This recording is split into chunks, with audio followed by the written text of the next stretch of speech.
Semoga masih ingat. Kemarin aku ada bahas IHSG itu setelah jatuh kena support MA 200 dia mantul, dan dia hari ini beneran mantul ya, bukan karena aku pinter, karena emang aku cuman ngebaca chart aja. Dan ngebaca chartnya udah lama ya, jadi jam terbang juga udah tinggi. Jadi seakan-akan kayak chart itu berbicara pada saya. Bicaranya kadang PHP, kadang enggak sih. Lebih banyak jujurnya daripada bohongnya. Maka dari itu saya lebih percaya chart daripada bisikan bandar. Kalau katanya ada bisikan bandar, ya anyway, aku tetap lebih percaya dengan chart. Oke? Wis pakai fresh care. Joe Mailan, makasih M-Trade dan tim udah memberikan cuan puluhan persen. Sama-sama. Cuman hasilnya various juga loh. Ada tuh satu member yang baru bergabung 3 minggu kemarin udah nggak tahan dia gitu dengan trading. Makanya aku arahkan ke investing aja. Nggak semua orang tuh, aku jujur aja ya, terang-terangan apa adanya, nggak semua orang itu cocok trading, bisa trading. Oke. Jadi kemarin kita bahas IHSG potensi naik dari area support. Nah, terus kemudian bentar ya. Ada rainbow-nya. Ya, jadi potensi naik dari area support, terus besok gimana? Besok kemungkinan 50-50 ya, tetap 50-50 karena trennya dia bakalan sideways sih. Besok bisa naik dikit terbatas sampai 6927-an sekitar itu. Oke, ya jadi di 29 berapa tadi aku bilang 6927 sekitar itu.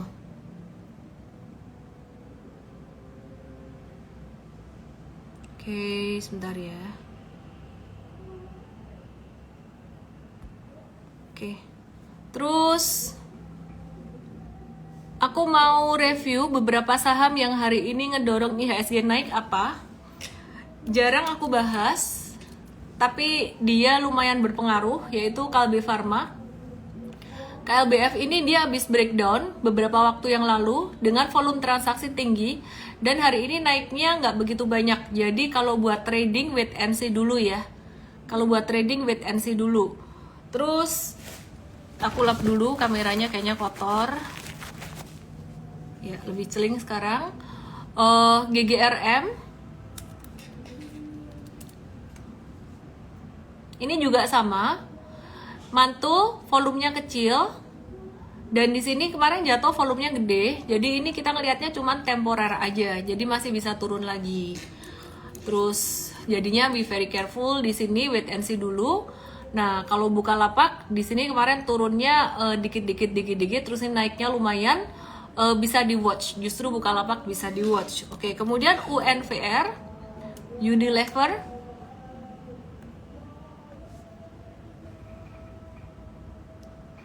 Dia masih bakalan bisa jatuh sih, Unilever bisa sampai sekitaran 35-30-an. Buat investing oke nggak sih? Buat investing oke, tapi growth-nya lambat karena dia size-nya udah gede banget. Jadi mesti diversifikasi. Kalau investing pun sekitaran 10-15% dari portfolio, dan tergantung juga size portfoliomu seberapa banyak. Kalau misalkan kamu punya duit dikit, ya better pilih saham yang lain yang bisa lebih cepat juga. Kalau Unilever jadi bumpernya portfolio kita buat ngebalancing portfolio kita, bisa nggak sih? Lebih ke saham big banks dan juga TLKM aku bilang ya. Terus CNMA gimana? Ntar ya, aku bahas CNMA ya. Sabar.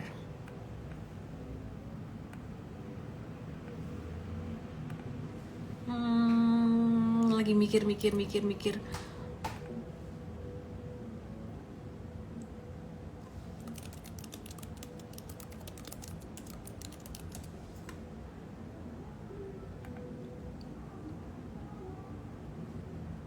Kedengeran gak sih? Aku nggak tahu kenapa deket rumahku itu kayak tiap sore sampai malam, mulai kemarin ya, beberapa hari kemarin sih, itu kayak dungjang lagunya sih lagu kebangsaan gitu.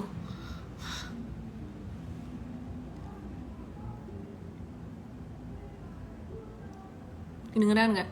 Oke, aku lanjut ya. BMRI, aku mau bahas Bank Mandiri. Singkat aja sih, BMRI ini udah naik terus. Dia naiknya udah lumayan ketinggian. Wait and see dulu ya, jangan masuk dulu ya, gengs. Buat investing udah ketinggian banget pokoknya. Banking big caps lainnya kayaknya aku nggak perlu bahas. Masih mirip-mirip meskipun tadi aktif. Aku pengen ngebahas ADMR aktif.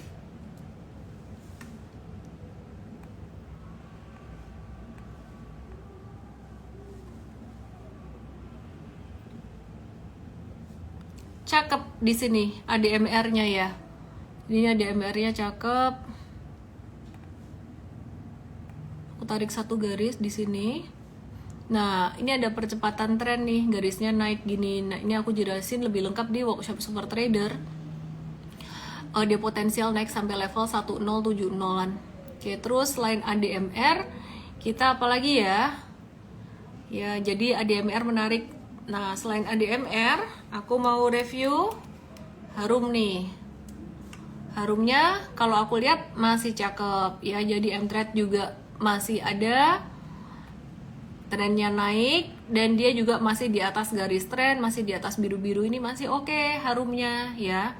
Oke, terus selain itu kita lihat buat saham yang lain ya, dari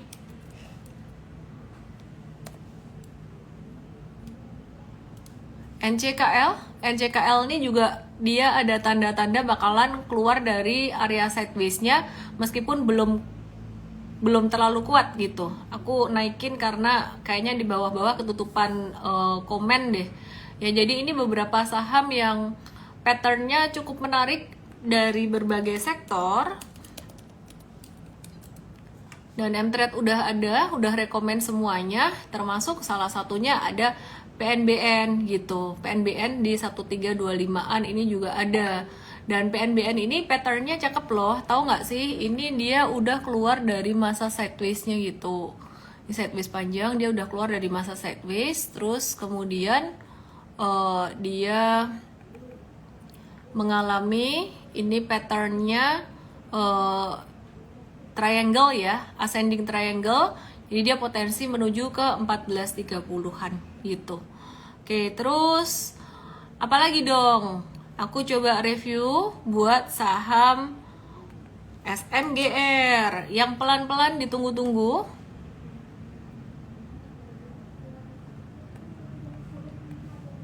Pelan-pelan ditunggu-tunggu. Ini kelihatan banget ada akumulasi di sini, naik dengan volume transaksi yang cukup bagus, bisa sampai ke 7750. Nah, selain SMGR, kita ngelihat temennya dari sektor industri semen. Ini ada SMBR juga, dia menarik. Oke. Auto dong sebentar ya. Jadi aku mau kasih tahu nih buat teman-teman semuanya, di dalam trading saham dan investasi saham itu selalu ada yang namanya siklus ya, siklus naik, siklus turun ya. Jadi ada naik, ada turun gitu. Nah, terus teman-teman semuanya,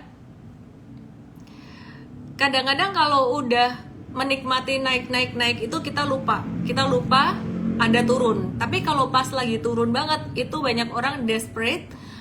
Dan seakan-akan itu udah the end of the world. Sekarang kita lagi di posisi mana nih?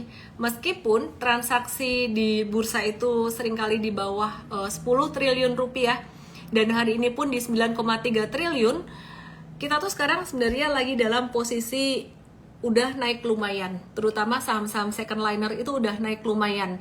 Jadi justru malah sekarang kita semestinya menyadari bahwa ada naik ada turun, dan beberapa saham udah mulai agak-agak ada koreksi gitu ya, udah mulai koreksi normal. M-Trade pun beberapa hari ini kalau kalian ngikutin, kita ada jual beberapa saham gitu. Nah, hari ini tadi kita juga ada jualan saham Bian aja sih, lebih banyak jualannya tuh kemarin. Seperti kemarin aku infoin ya, kemarin ada jualan saham Doit ya, Doit di cuan 24%, ini Bian. Hari ini kita jual cuan 7-8%, rekomendasi jual sih, bukan menjual maksudnya. Dan juga ada beberapa cut loss di sini. Cuman kalau secara statistik dihitung masih lebih banyak hijaunya daripada merahnya gitu. Oke, jadi teman-teman di sini aku cuma mau kasih tahu buat kalian yang masuk belakangan ini, perhatikan Mtrade udah banyak rekomendasi jual. Kalau kalian baru masuk dalam rentang waktu kurang dari 1 bulan, kalian mesti lebih bersabar gitu ya. Oke. Terus aku mau review buat saham Auto. Auto itu tadi ada yang nanya, dan ini jadi salah satu multi baggernya Mtrade. Ini Auto tadi ada yang nanya ya. Dia masih uptrend, cuman kalau buat entry kayaknya udah agak-agak telat deh gitu. Mtrade sepertinya masih nge-hold Auto, mari kita lihat. Ya, masih nge-hold Auto 82 sampai 86%, 82 sampai 86% ya. Jadi ini belinya di bulan April. Kalau kamu baru masuk Mtrade beberapa hari ini atau kurang dari 1 bulan, lebih baik wait and see dulu, oke? Jadi jangan ikut langsung beli autonya. Kenapa? Karena udah tinggi gitu. Terus aku mau bahas saham yang lain. Aku mau bahas Wood. Pas banget ada yang nanya Homemade by Mitri, Wood dong. Oke deh, aku bahas Wood ya. Integra Indo Cabinet. Nah ini hari ini tadi Woodnya dia breakout dari sideways pendeknya. Nah kalau udah kayak gini ini kita masuk cuman jangka pendek doang gitu. Nah untuk yang jangka menengahnya kita udah masuk dari tanggal 6 Juli. Oke, perhatikan di sini. Kita mau lihat Wood. Nih ya, perhatikan ya, ini jangka menengahnya udah untung 8-9,5%, cuman kalau baru masuk sekarang tadi itu baru untuk jangka pendek aja. Jangka menengahnya udah nggak boleh masuk gitu. Jadi butuh kesabaran ya teman-teman ya. Ada orang yang masuk seasonnya itu pas di bulan April sampai Juni kemarin. Itu pas kita banyak banget rekomendasi buy yang masuk saham super trader dan it works gitu. Tapi belakangan ini bulan Juli itu banyak yang kita trading jangka pendek, terutama itu banyak yang jualnya BEP atau beberapa kena stop loss. Secara statistik kalau kita hitung dari beberapa bulan terakhir, dan aku ada datanya juga, kinerja Mtrade dari Januari sampai sekarang itu year to date kita masih positif gitu. Jadi teman-teman, aku mau kasih tahu nih buat kalian yang join Mtrade dalam rentang waktu kurang dari 1 bulan, sabar ya, sabar gitu. Jangan terus dak-dik-duk-der, terus takut, terus bahkan kadang kalau aku lihat ada yang curhat itu, kita kasih tahu cut loss apa, dia nggak mau cut loss terus bablas. Contohnya kayak GJTL, abis itu minta refund. Jangan gitu dong ya. Jadi itu tanggung jawab pribadi, nggak ada refund, sorry ya. Makanya aku kasih tahu aja dari awal di sini gitu. Kenapa? Kasihan coachnya juga gitu, coach-coach dan tim Mtrade yang mereka udah bekerja bersungguh-sungguh. Jadi hasilnya untuk setiap member memang various, tergantung setiap orang juga, dan tidak semua orang tuh siap masuk ke pasar saham, terutama yang suka panikan. Kalau kamu suka panikan, better jangan trading, intinya itu aja, dan jangan investasi saham. Jadi gimana dong? Boleh di obligasi atau reksadana atau belajar dulu di sahamnya. Intinya gitu. Era, mari kita lihat Era. Ada tuh satu orang gitu minta refund ya. Padahal yang lain ya baik-baik saja, nggak ada kayak gitu. Jadi kita nggak bisa, saya kasih tahu gitu ya. Aku baru masuk hari ini, Mtrade udah cuan, kata Robi WJJ.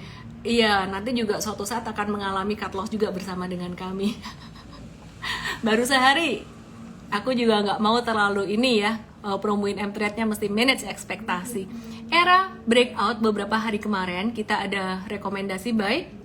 Kebetulan masih cuan posisinya, baik untuk jangka menengah atau jangka pendek ya. Aku coba ingat-ingat ya, kadang aku nggak ingat juga loh, karena rekomendasinya various banget. Nah ini untuk jangka menengah sih, sisa buat jangka menengah aja. Buat yang jangka pendeknya kemarin udah jual 2-7%. Cuman kalau ditanya ini arahnya kemana sih? Arahnya ini bakalan retrace dulu, makanya yang jangka pendeknya dijual. Jangka menengah masih di hold. Kenapa? Karena breakoutnya waktu itu meskipun ekor, volumenya lumayan tinggi. Jadi path-nya Era ini kira-kira bakal kemana? Kira-kira bakalan ke sini nih, sebentar ya. Iya, minta refund. Habis itu curcol, habis tak baca curcolannya beberapa saham kita udah exit dia nggak mau exit, ya sorry dong, nggak bisa begitu dong, mesti fair aja gitu. Kita bukan aset management, reksadana, platform edukasi lah ya, ono ae gitu loh. Mari kita lihat saham yang lain. Pakuwon Jati. Ya, jadi Pakuwon Jati ini menarik juga.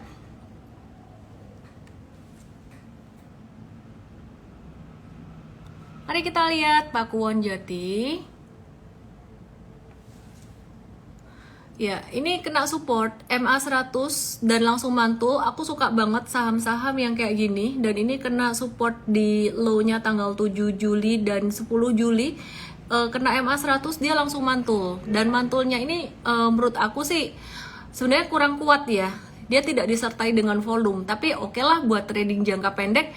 Jangka pendek bisa sampai ke 500 sampai 505-an gitu. Personally aku belum masuk ini untuk trading ya, karena jujur portfolio aku tuh isinya udah lumayan various banget dan aku fokus buat jangka menengah. Nah tadi ada yang nanya di DM, terus aku repost di story, pertanyaannya bagus tuh. Dia udah 2 tahun di saham, tapi masuk M-Trade baru 1 bulan ini. Dia mengamati, cuannya tuh kayaknya enakan jangka menengah ya, bener nggak sih? Personally aku mengalami iya, cuannya pasti enakan jangka menengah. Kan time frame-nya lebih besar ya. Cuman tergantung timing juga, kalau pas timingnya marketnya lagi sideways, kayak tahun lalu gitu ya, itu boro-boro bisa cuan jangka menengah gitu. Biasanya cuman swing trading dikit-dikit doang, copet-copet doang gitu. Waktu itu benar-benar nggak enak banget. Sideways adalah kondisi yang lebih nggak enak daripada downtrend. Kalau downtrend tuh cepat jatuhnya, cepat mantulnya. Tapi kalau sideways itu kayak 50-50, susah banget ditebaknya dia. Kondisi yang sekarang ini jauh lebih enak daripada kondisi tahun lalu, karena meskipun value bursa tuh di bawah 10 triliun, tapi saham-saham second liner banyak yang pelan-pelan dia ternyata udah naik gitu. Dan beberapa tadi aku udah bahas.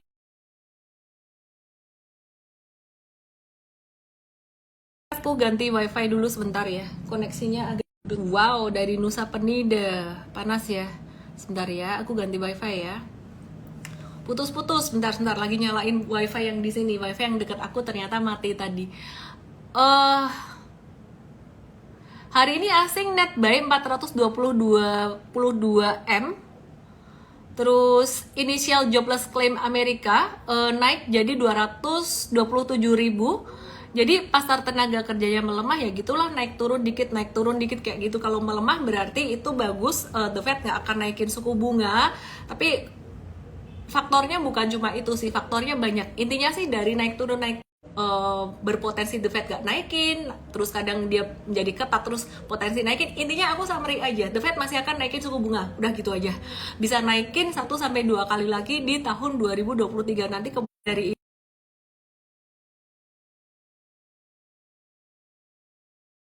itu masih putus-putus, wifi aku yang ini lagi masih bentar ya, wifi-nya lagi mulai dinyalain. Oke, cek. Semoga udah lebih baik sekarang. Ini pakai koneksi HP sekarang karena wifi-nya belum nyala-nyala juga. Jadi, teman-teman, aku mau review saham yang lain. Apa ya enaknya yang mau dibahas ya? Aku bosen nih bahas Sido, bahas yang lain aja yuk. Aku mau bahas apa ya? Ada beberapa saham yang bagus yang tadi aku bahas di morning briefing M-Trade pagi. Cuman kayaknya aku nggak bisa bahas di IG Live. Kenapa? Supaya nggak ngeganggu likuiditasnya dia gitu. Jadi teman-teman yang member M-Trade bisa nonton recordingnya tadi pagi atau besok dibahas lagi. Pastinya besok akan lebih update. Oke, aku mau review buat saham ASGR. Udah lama nih anak usahanya Astra kita nggak review nih. Kita review ya anak usahanya Astra ini gimana nih, ASGR, Astra Grafia. Coba diperhatikan saham ini ASGR. Menurut kalian gimana sih ASGR ini? Menurutmu gimana? Ya, kalau aku lihat sih ada potensi tuh artinya bukan berarti dia bakalan pasti ya, ada potensi dia akan menyusul auto. Jadi patternnya menurut aku ini menarik di sini ya. Jadi ini salah satu saham yang potensial. Astragrafia. Terus mari kita lihat watchlist M-Trade besok, banyak banget bagus-bagus. Karena banyak saham yang lagi disupport, jadi aku spill dikit ya beberapa di sini. Oke ya teman-teman member ya, karena kalian nggak mungkin kan beli semuanya juga gitu. Jadi aku mau review buat saham PTBA yang beberapa kali dia ketahan support 2720, 2670 sampai 2720 di area ini, dan dia potensi ada pantulan, kalau ada pantulan sampai 2880. Kalaupun dia turun, dia ketahan sampai 2680 di sini. Ini support yang paling kuatnya dia gitu. Jadi aku ngelihat PTBA ini udah mencapai bottomnya sejak dia IPO gitu. Oke, mari kita lihat saham apa coba? CNMA. Boleh kasih aku waktu beberapa detik, aku mau ganti wifi, kalian stay di sini.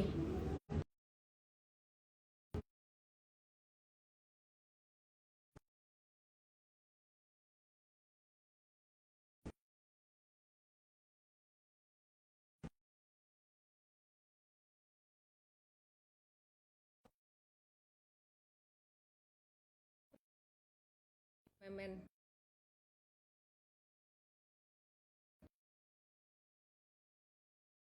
Ada ekor panjang di atas dan di bawah, ini udah banyak yang jualan gitu. Oke, aku mau review sekarang masih saham dari sektor semen, INTP. INTP ini hari ini tadi breakout di M-Trade. Udah ada nggak ya? Mari kita lihat INTP. Hah, nggak ada suara. Aduh, nggak ada suara.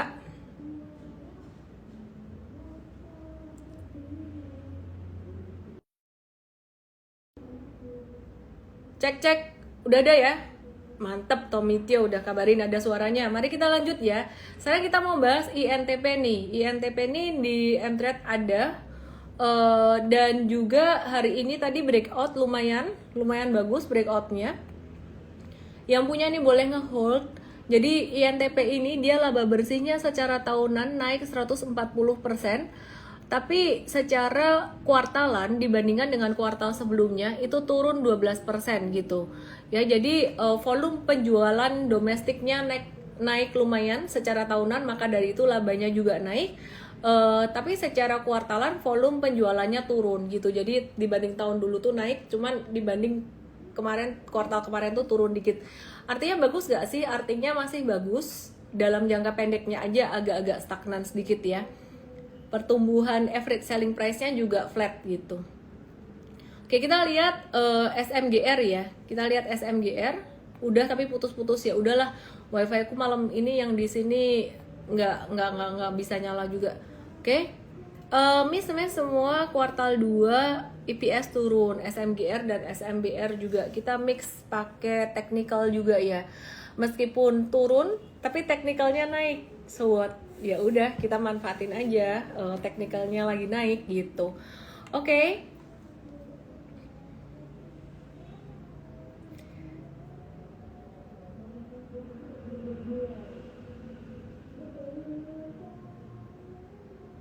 Pani, aku mau bahas Pani. Mau nggak Pani?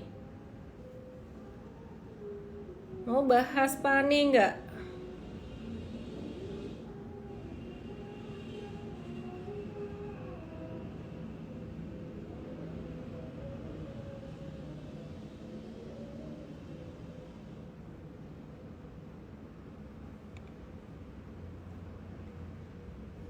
Mau ya?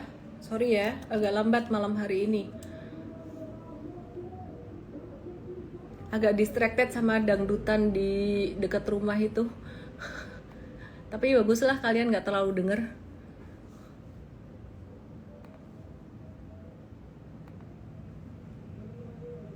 Ya, jadi di Solo tuh masih kayak gitu, gengs. Rumahku di mana sih? Deket sama rumahnya Pak Jokowi. Oke. Ini langsung otomatis tangan aku kayak ngegambar otomatis tanpa mikir nih. dia trennya mulai naik. Pani bakalan gimana patternnya, ini bakalan kayak gini nih, ini turun dulu, bahkan bisa breakdown supportnya, kemungkinan akan membentuk pattern cup with handle, bisa sampai level 2200 jika breakout dari 1855. Ya, sorry ya, aku agak slow melo-melo. Yang penting kalian ngerti. Jadi ini dia udah uptrend kayak gini, bagus. Dia potensi membentuk handle di sini. Handle-nya bisa 1, bisa 2. Kalaupun 2 pun juga nggak apa-apa. Yang penting handle kedua lebih kecil daripada handle pertama. Nah, kenapa? Ntar aku jelasin di workshop ya. By the way, workshopnya udah kita tutup pendaftarannya. Cuman yang mau waiting list sih masih boleh sih ya. Ntar kalau misalkan mau waiting list langsung aja ke mtrade.id /super trader.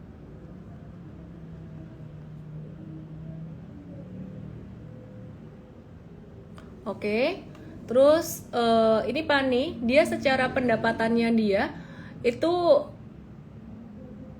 1,24 triliun, kalau secara kuartalan dia turun 64%. Ya, labanya dia juga turun 82% gitu secara kuartalan. Kalau secara tahunan gimana? Secara tahunan tuh justru malah pendapatannya Pani itu naik 2.557,5% gitu. Kenapa? Karena secara tahunan itu dia naik signifikan karena lini bisnis utamanya saat ini berfokus pada penjualan properti di peak 2, itu menyasar masyarakat berpenghasilan atas. Dia penjualannya lebih bagus daripada tahun lalu gitu. Ya, jadi secara tahunan pendapatannya naik kenceng bisa 2.500%, tapi secara kuartalan turun gitu. Lydia Grace Wang dia nanya, untuk laba kenaikan atau turun lebih baik lihat yang tahunan atau kuartalan. Tergantung sih. Kalau mau investasi jangka panjang tetap harus lihat kuartalannya. Kalau untuk jangka pendek lihat chartnya. Jadi sebenarnya kayak gini tuh keluarnya laporan keuangan kadang-kadang dia berdampak pada gerakan harga juga dalam jangka pendeknya. Makanya kalau bisa kita tahu hasil laporan keuangannya itu kita bisa antisipasi gitu pergerakan harganya gimana. Cuman kalau kamu nggak ngerti laporan keuangannya, kamu juga masih bisa kok tetap trading dengan menggunakan chart gitu. Jadi kayak aku dulu waktu masih pemula banget, aku nggak ngerti. Ya, aku nggak ngerti itu berita-berita kayak gini. Namanya juga pemula ya, semua orang pernah mengalami pemula. Mau nggak sih aku ceritain tahun 2008 lagi? Siapa di sini udah tahu tahun 2008 tuh ada apa? Ketahuan umurnya. Dan siapa yang belum tahu yang pengen diceritain? Karena ada yang DM aku nggak tahu 2008 tuh apa. 2008 waktu itu ada krisis subprime mortgage yang bikin sektor finansial tuh hancur. Dan krisisnya di pasar saham jatuhnya lebih lama daripada crash pandemi kemarin. Makanya ketika pandemi dia mantul di Maret, aku kasih lihat kalian crashnya IHSG di tahun 2008. Kalian mesti belajar ini nih, siklus market penting banget ya. Jadi aku mau kasih lihat kalian di tahun 2008 ini tuh kayak gini nih.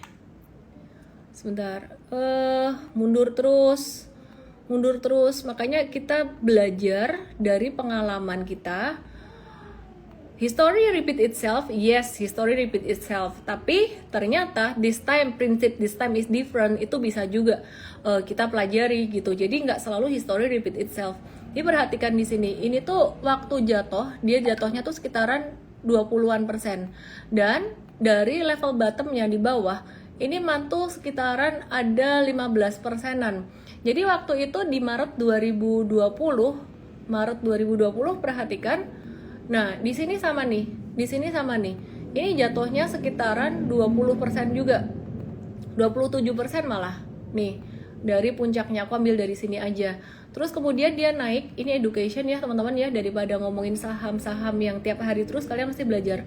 Patternnya sama kan, naik 15-17%. Sehingga waktu dia mengalami rebound sampai di level ini, aku jualan juga BCA dan saham-saham bagus yang aku beli di bawah, aku jualan semuanya. Karena apa? Karena aku beranggapan bahwa history repeat itself. Aku beranggapan bahwa waktu itu IHSG bakalan jatuh, saham-saham gede itu bakalan jatuh lebih dalam. Dan saya ingat banget painnya atau sakitnya di 2008 waktu itu gimana. Waktu itu yang terluka hanya sektor finansial. Nah, kalau pandemi, bahkan ketika pandemi, itu yang terluka tidak hanya sektor finansial, tapi di segala sektor real pun kena. Sehingga asumsi saya itu akan jadi jauh lebih parah, jadi lebih dalam daripada ini. Tapi The Fed itu mereka belajar juga dari kejadian yang sebelum-sebelumnya, di mana 2008 mereka telat take action-nya. Jadi di tahun 2020 itu dikencengin stimulusnya dan lain sebagainya, cetak uang kencang-kencangan, sehingga terjadilah satu V-shape, kalau nggak mau dibilang V-shape ya W-shape recovery, yang recovery-nya tuh kencang banget di sini. Dan di sini waktu itu kalau saya boleh kilas balik, kripto juga naik kenceng, duit beredar di mana-mana, dan investasi ke perusahaan-perusahaan startup digital itu banyak sekali yang tiba-tiba dapat investasi dan menjadi unicorn. Justru ini satu hal yang sangat aneh sekali, dan waktu itu benar-benar saya bingung banget. Oh kok begitu ya, ternyata efeknya dari jumlah uang beredar tuh sangat penting sekali. Dari sini saya mulai sadar bahwa sebenarnya sadarnya udah lama sih, pentingnya kita belajar tentang makroekonomi gitu. Cuman kalau kamu pemula, kamu nggak ngerti makroekonomi, kamu bisa baca semua itu dari chart. Pokoknya nurut aja chart, ngomong apa nurut aja, nggak usah ditanya why-nya. Nah di sini saya baru lihat nih, oh ini tuh ternyata efek dari kebijakan fiskal dan moneter. Nah, terus di sini ini mulai dikurangi, stimulusnya mulai dikurangi. The Fed mulai memperketat karena di sini inflasi di Amerika tuh mencapai level tertinggi dalam 40 tahun terakhir, sekitaran 9%-an. Gila banget inflasi 9%. Dan terus mulai ditekan ya. Jadi ketika dia naik kencang banget, inflasi mencapai level tertingginya, mulai ditekan, dan saat ini inflasi di Amerika itu sudah mulai kembali turun di bawah angka 4%-an gitu. Dan saat ini lagi ditunggu supaya dia bisa targetnya sampai angka 2%. Dan tahu nggak teman-teman, ketika IHSG naik di sini, perhatikan ya, ini penting banget diperhatikan. Oke, teman-teman, perhatikan di sini ketika dia naik tinggi banget ya. Ini justru di Amerika waktu itu malah banyak saham yang turun gitu. Jadi banyak saham yang turun di Amerika. Oke, intinya apa? Intinya history repeat itself, tapi ada juga prinsip this time is different. Putus-putus, sebentar ya.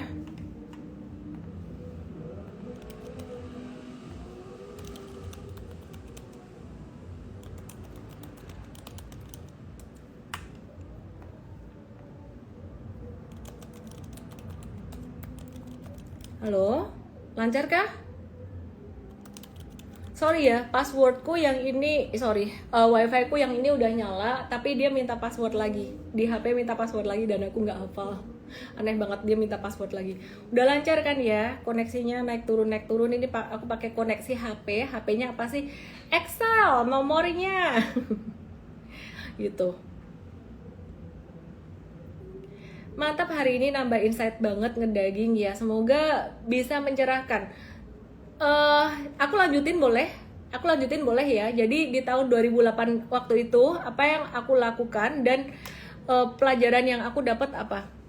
Nah, perhatikan di tahun 2008 waktu itu, ini tuh The Fed dan juga Bank Sentral Amerika dan juga pemerintah Amerika tuh telat dalam mengambil keputusan gitu loh, dalam memberikan suntikan dana, stimulus dan lain sebagainya. Kebijakan moneter dan fiskalnya tuh telat dan baru diberikan sepanjang tahun 2009 ya. Jadi ini mulai terus dikasihnya pelan-pelan. Maka dari itu tidak heran dia juga naik pelan-pelan sampai tahun berapa?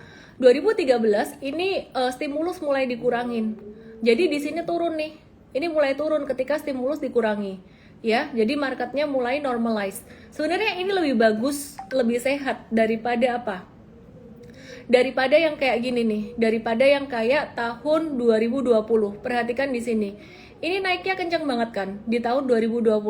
Tapi sebenarnya menurut saya ini agak-agak beresiko juga gitu ya. Jadi sekarang normalize-nya tuh di Amerika benar-benar kita harus hati-hati. Maka dari itu investor asing jadi nggak berani masuk. Sebenarnya investor asing tuh mereka agak-agak menahan juga ya. China juga masih slow down, Amerika juga slow down. Jadi kemarin harapannya kalau Amerika slow down, duit tuh pindah ke China karena China udah mulai reopening. Tapi sekarang ternyata enggak.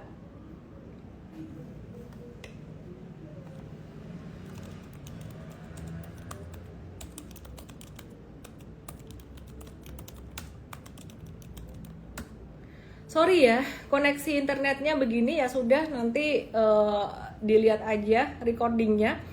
Dan aku lumayan terganggu juga sebenarnya dengan koneksi internet. Tapi nggak apa-apa lah, aku coba untuk bisa tetap share, fokus. Aku balik lagi ke sini. Nah, ini sebenarnya yang bikin asing tuh mereka takut untuk masuk juga. Dan sekarang kalau kita perhatikan, retail juga sepi banget transaksinya gitu. Ini kejadian ini seperti kejadian di tahun 2013 pada waktu Bank Sentral dan juga pemerintah Amerika itu mengetatkan kebijakan moneter dan fiskalnya. Suku bunga dinaikkan dan juga stimulusnya dikurangin gitu. Nah, kapan ini semua akan berlalu? Kalau kita berkaca di tahun 2013 ya, 13 sampai tahun 2015, ini bearish-nya 2 tahun ini. Jadi di antara bearish ini juga masih sempat naik kok. Jadi nggak usah takut dengan kata bearish gitu. Nah, kalau ada bearish begini, ini monthly chart by the way ya. Jadi ada beberapa bulan dia turun signifikan, dan ini 2013, 2015 tuh aku ingat ini crash kecil, beberapa crash kecil, ini turun signifikan. Ini karena pengetatan kondisi fiskal dan moneter. Suku bunga dinaikkan, stimulus dikurangin, terus ya akhirnya setelah situasi berjalan dengan baik ya ini balik lagi naik. Jadi kesimpulannya sebenarnya congrats buat kalian yang sempat dapat di Maret 2020. Cuman kalau kalian nggak sempat dapat di Maret 2020, kalian dapat di bottom sekitaran IHSG 6.500-an. Ada nggak yang kalian dapat di IHSG 6.500-an? Saham apapun, blue chip, big cap banking, ataupun Astra International, TLKM, apapun ya, KLBF. Nah, ini congrats buat kalian juga meskipun nggak dapat semurah di Maret 2020 sini. Kenapa? Karena sebenarnya sekarang ini kondisi Maret, kalau Anda tanya secara garis besarnya, tren panjang, tren tahunannya, ini masih tren apa sih? Ini masih tren bearish. Aku bilang ini masih tren bearish. Jadi kalau kalian menabur buat investasi, bakalan menuainya kapan? Mungkin 2024 ketika kenaikan suku bunga tuh udah nggak terlalu signifikan gitu. Jadi udah nggak ada kenaikan suku bunga lagi. Maka dari itu penting banget untuk belajar investasi jangka panjang dan juga invest. Invest tuh penting banget. Aku di invest ini ngajarin orang tentang gimana menaburnya. Nah, menuainya gimana dong? Kapan jualnya? Yang penting cuan. Jadi tahun depan kamu kalau cuan berapa banyak kamu mau jual ya silahkan. Sebenarnya tahun ini nggak usah nunggu sampai berapa tahun pun, beberapa investor udah menikmati cuan dari ASES, BNGA, dan saham-saham lainnya gitu loh. Tapi ada beberapa yang memang belum, seperti contohnya si Domujul itu belum. Jujur kata habis naik tinggi dia turun lagi. Jadi mungkin apakah akan enjoy-nya tuh tahun depan? Aku nggak tahu juga, jangan-jangan beberapa bulan lagi.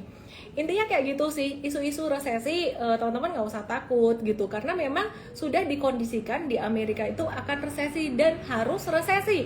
Kalau misalkan Amerika resesi, artinya target inflasi menjadi 2% itu cepat tercapai, dan itu justru bagus buat Indonesia. Tidak hanya buat Indonesia, tapi buat capital market dimanapun juga gitu ya. Oke.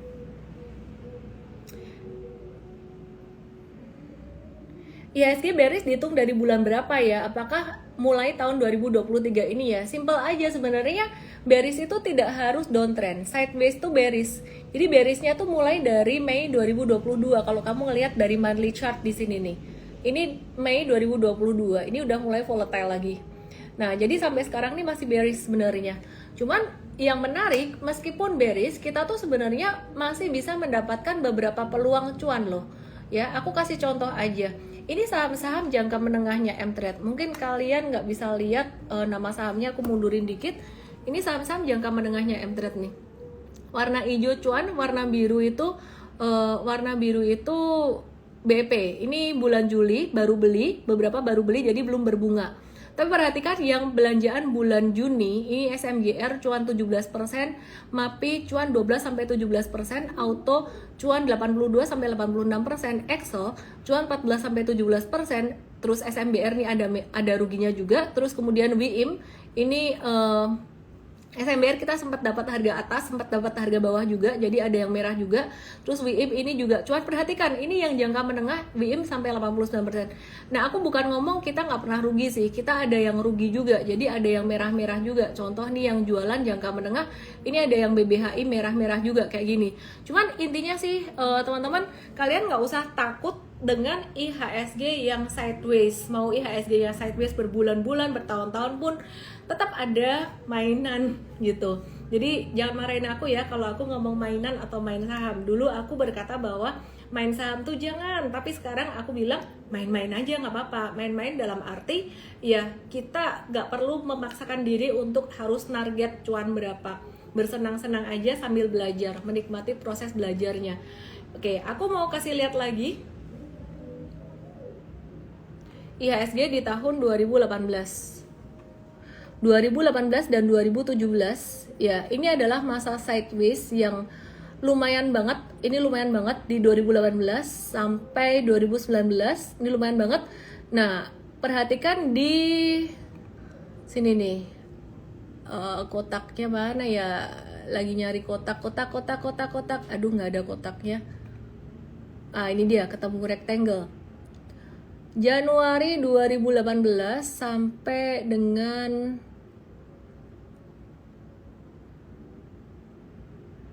Januari 2019 di sini. Nah, ini marketnya kan bearish kan ya, turun ya IHSG-nya ya. Tapi yang menarik di 2018 waktu itu saham-saham super trader perform banget, gitu. Perform banget. Kenapa? Karena banyak second linernya yang naik tinggi. Oke.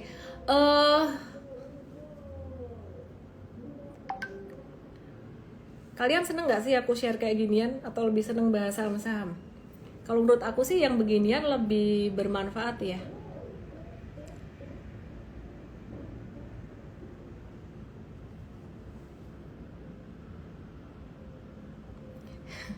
Ada yang lucu.